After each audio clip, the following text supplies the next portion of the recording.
Hoje, nas trilhas do conhecimento, Carl Gustav Jung, o psiquiatra suíço que rejeitou Freud e fundou sua própria escola de psicologia, a psicologia analítica. Neste vídeo falaremos sobre a visão de Jung sobre o inconsciente coletivo, as nossas sombras, os arquétipos, a metanoia, o self, enfim, todos os principais conceitos trazidos por esse grande dissidente da psicanálise e certamente o mais famoso deles. Com grande influência religiosa para muitos, sua teoria não somente psicolizou o esoterismo, mas também sacralizou a psicologia, ao unir conceitos do budismo, do hinduísmo, da teosofia e principalmente do espiritismo na sua original psicologia analítica. Para entender melhor as influências de Jung e como ele estabeleceu o seu modelo quase que religioso da psique humana, é preciso antes saber que ele era filho de um pastor luterano e uma espírita. Desde sua adolescência, ele se considerava um protestante liberal,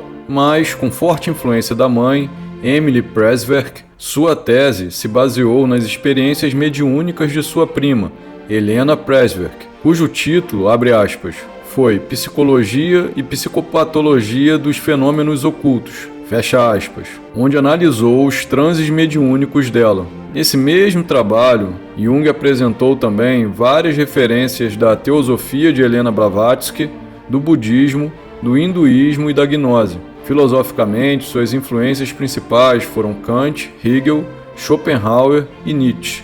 Mesmo havendo uma enorme influência de Freud na sua proposta, Jung se diferenciou ao explicar coisas que antes não podiam ser esclarecidas pela psicologia freudiana, indo além em um modelo mais completo. Uma das primeiras diferenças foi em relação à libido. Para a psicanálise, essa é uma energia sexual que rege todas as relações entre as pessoas. No entanto, para Jung, a energia sexual não tem protagonismo e é apenas uma energia vital e assexuada que vai se transformando ao longo da vida e influenciando o ser humano em suas demandas orientadoras, que se associam aos complexos e arquétipos, os quais trataremos logo a seguir.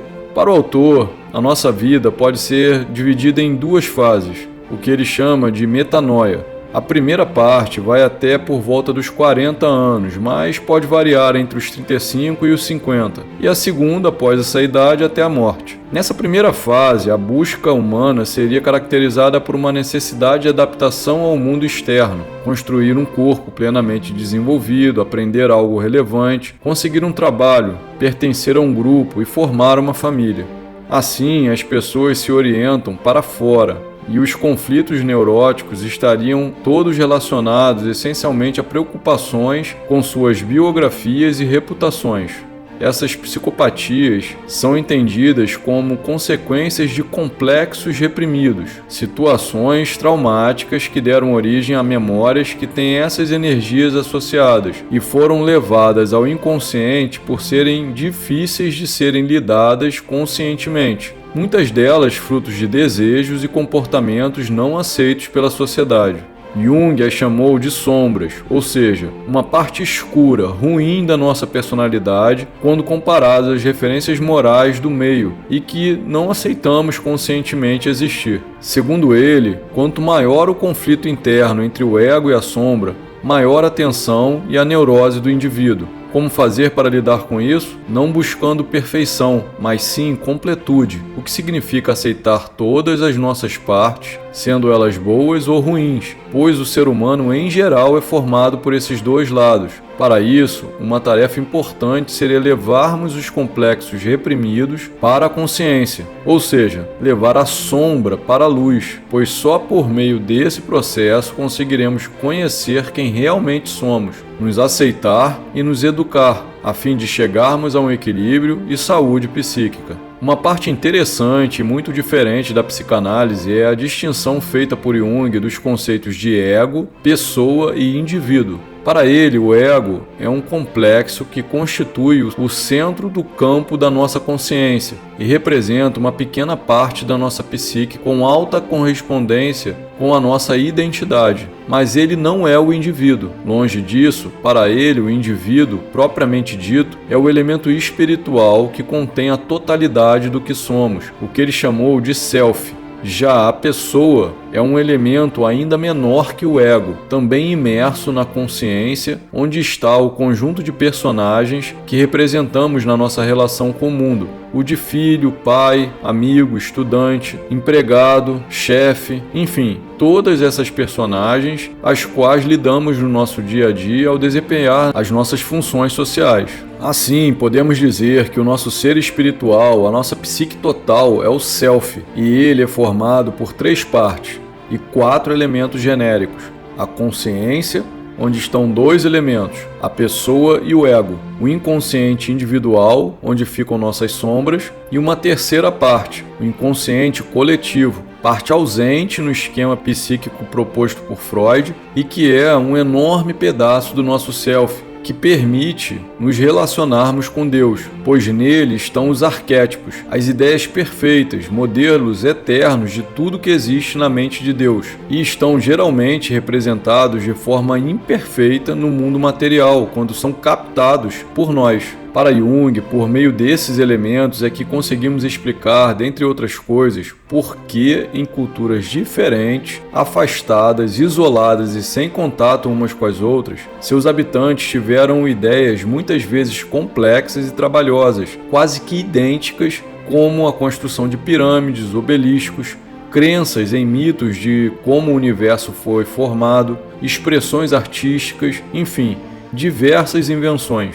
Sobre esse tema, Jung fala da seguinte maneira no seu livro Psicologia e Religião, abre aspas, certos conteúdos da nossa psique procedem de uma fonte mais ampla que nossa consciência.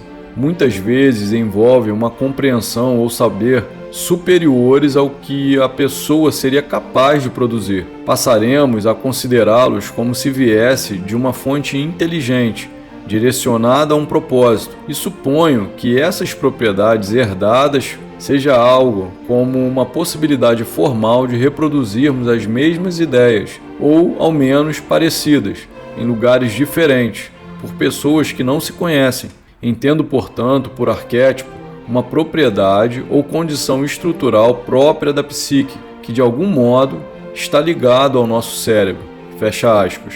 Quando passamos para a segunda metade da nossa vida psicológica, depois de suprirmos as demandas materiais e sociais na primeira etapa, emergiria naturalmente a possibilidade de manifestação do nosso psiquismo mais profundo, ligado ao inconsciente coletivo, e o contato com certos arquétipos que seriam como espíritos guias da nossa vida até a morte. Para isso, seriam necessárias algumas técnicas que teriam como base a diminuição do controle racional e da vontade, a fim de nos abandonarmos às forças habitantes no nosso inconsciente, de forma que o ego entre em contato com esses arquétipos, tornando-os cada vez mais conscientes. A esse processo Jung chama individuação, que é o movimento de ampliação do ego para que ele cresça e se aproxime do tamanho do self, muito mais rico e maior, tornando as pessoas mais próximas do ser divino que existe dentro de suas psiques.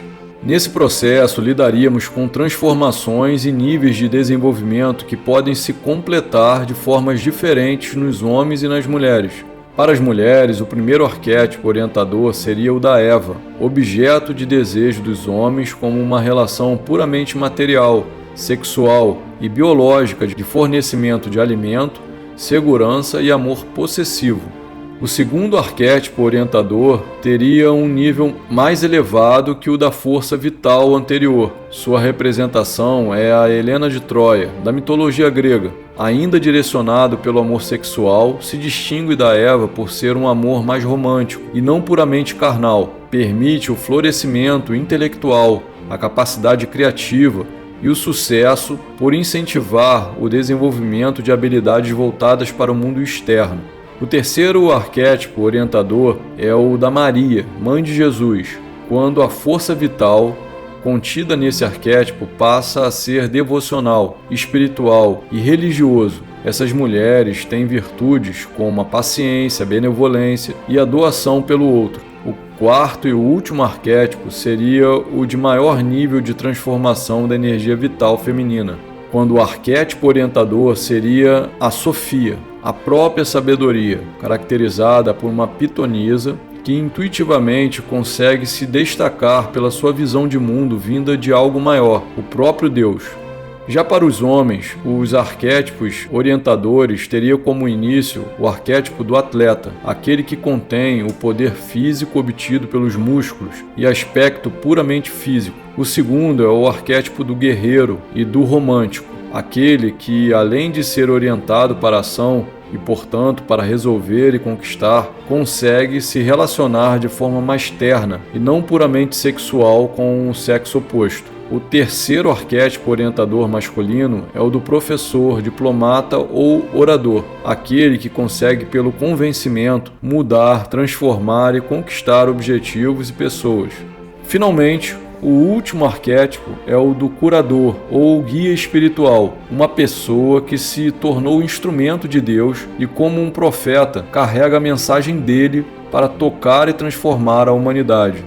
E é isso, a psicologia analítica de Jung, ao mesmo tempo que é muito enriquecedora para aqueles que querem trilhar o caminho do autodesenvolvimento e autoconhecimento, também é muito criticada por aqueles que querem arranjos mais científicos. Com um cunho extremamente religioso, pode-se dizer que ele realmente fez da espiritualidade e do esoterismo uma psicologia.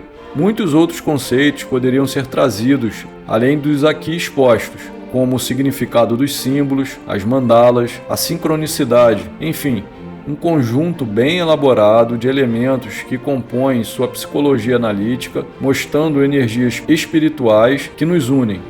Se gostou, deixe seu like, compartilhe e se inscreva nas Trilhas do Conhecimento, o canal que te explica o mundo.